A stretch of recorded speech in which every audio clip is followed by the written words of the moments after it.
नाजरीन, खुदावंद यीशु मसीह के नाम में आपके इस प्रोग्राम जिसका नाम है जीवन मार्ग में आपका खैर मकदम करता हूं और मैं आपका खादिम पास्टर मोहम्मद रफ़ीक सिद्दीकी आपको एक आयत से रोशनास कराना चाहता हूं जो खुदावंद के कलाम में आपको मिलेगी। और ये है पैदाइश की किताब, उसका 2 बाब और उसकी 18वीं आयत, जहाँ पर खुदावंद ने सारी चीज़ों को खल्क किया है, सब चीज़ों को बनाया है।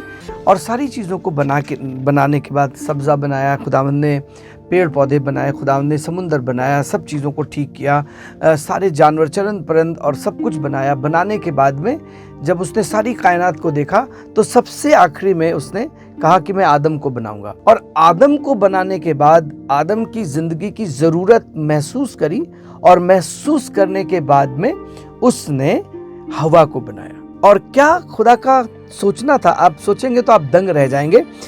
और खुदा ने कहा आदम का अकेला रहना अच्छा नहीं, आदम का अकेला रहना अच्छा नहीं। बहुत से लोग आज अकेले हैं, उनका कोई नहीं है, उनसे कोई बात करने वाला नहीं है, उनको कोई तसल्ली देने वाला नहीं है, उनको कोई सलाह देने वाला नहीं है, उनकी कोई मदद करने वाला नहीं है। और खुदा ने जब आदम को बनाया और आदम के बाद जब देखा तो उसको पता चला, उसको लगा कि आदम के साथ कोई और भी होना चाहिए। और तब उसने कहा कि मैं उसके लिए एक मददगार, उसकी मानिंद बनाऊंगा। आदम कैसा था, उसी के जैसा एक मददगार बनाऊंगा। और ये मददगार क्या करेगा, उसकी जिंदगी को जीने में मदद करेगा, उसके घर को बनाने में मदद करेगा, उसके फैमिली को बढ़ाने में मदद करेगा। और ये कौन है, ये मददगार है। तो होता क्या है, कई बार खुदा आपकी फिक्र करता, खुदा को आपकी तमाम ज़रूरतें मालूम हैं और ये भी ज़रूरत मालूम थी कि आदम का अकेला रहना अच्छा नहीं है, तो उसने हव्वा को बनाया।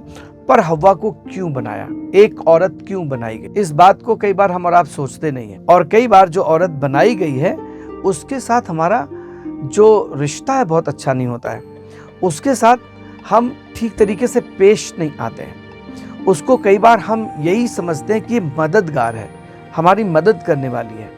पर आपको मालूम है कि लिखा क्या है, उसके जैसा, मतलब जैसे आप हैं वैसी वो है। वो आपसे कुछ कमतर नहीं है, वो आपसे कमज़ोर नहीं है, वो आपकी मोहताज नहीं है, लेकिन एक दूसरे का पूरा करने वाला खुदावंद ने बनाया।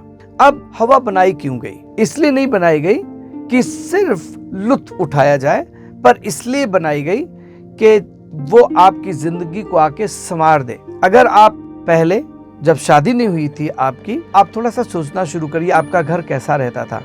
बर्तन उधर पड़े हैं, कपड़े उधर पड़े हैं, घर गंदा है, सारी चीजें हैं। पर जिस दिन से आपकी शादी हुई उसके अगले दिन से, उस दिन से आपकी जिंदगी में एक नयापन आता है, आपका काम बढ़ जाता है, आपकी जिंदगी में सुकून आता है, आपकी जिंदगी में एक ऐसा व्यक्ति आता है जो सब चीजों में आपकी मदद करता है। आपको खाना बना बनाया मिलता है, आपको कपड़े प्रेस मिलते हैं, आपको घर खूबसूरत मिलता है। आपको जब आप शाम को आते हैं तो आप अपनी टाई उतार करके, शर्ट उतार करके फेंक नहीं देते हैं, पर कोई ऐसा होता है जो इंतजार करता है। और जब आप घर में आते हैं तो कोई मुस्कुरा करके आपका खैर मकदम करता है। और जैसे ही आप बैठते हैं वैसे एक कप चाय आपको मिलती है और वो मुस्कुरा करके पूछती है कि आज का दिन कैसा था साहब, आपका नाम लेकर के, या जहाँ नाम नहीं लिया जाता है वैसे करके पूछती है कैसा रहा दिन। तो आप कहते हैं बहुत परेशानी, कोई बात नहीं, चिंता नहीं करिए, अभी मैं बात करती। एक औरत बहुत जरूरत है एक मर्द की। और खुदा के कलाम में लिखा है हर एक अक्लमंद औरत अपने घर को बनाती है। जिस दिन हवा बनाई गई उस दिन आसमान के खुदा ने उस आदम का घर बनाया, उनको 2 व्यक्ति बनाया, 2 शख्स बनाया।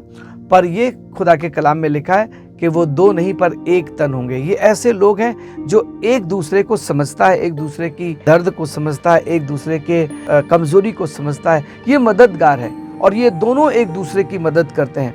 और इस शादी के बाद में, इस आदम की जिंदगी में हवा के आने के बाद में पता नहीं कितना उसकी जिंदगी में बदलाव आया था। मैं अपने से तो जानता हूं कि जब मेरी शादी हुई, मेरी जिंदगी में हवा आई, तो वो जो उजड़ापन था, वो जो खामोशी थी, वो जो अकेलापन था, वो मिट गया और मेरा घर हो गया। मुझे अब अच्छा लगता है, जब मैं घर जाता हूँ मुझे अच्छा लगता है। अपने बच्चों से बात करके, अपने लोगों से बात करके, मैं घर पे नहीं हूँ तो मुझे मालूम है एक मददगार है जो मेरी सारी चीज़ों को संभाल रहा है। और आपको बताएं, ये वाली मदद खुदा ने आपको इसलिए दी ताकि आपकी ज़िंदगी आगे बढ़े और आपकी ज़िंदगी में खुशी और इत्मीनान हो। नाज़रीन, खुदा आपको बरकत दे और आपको संभाल के रखे। खुदा हाफिज़।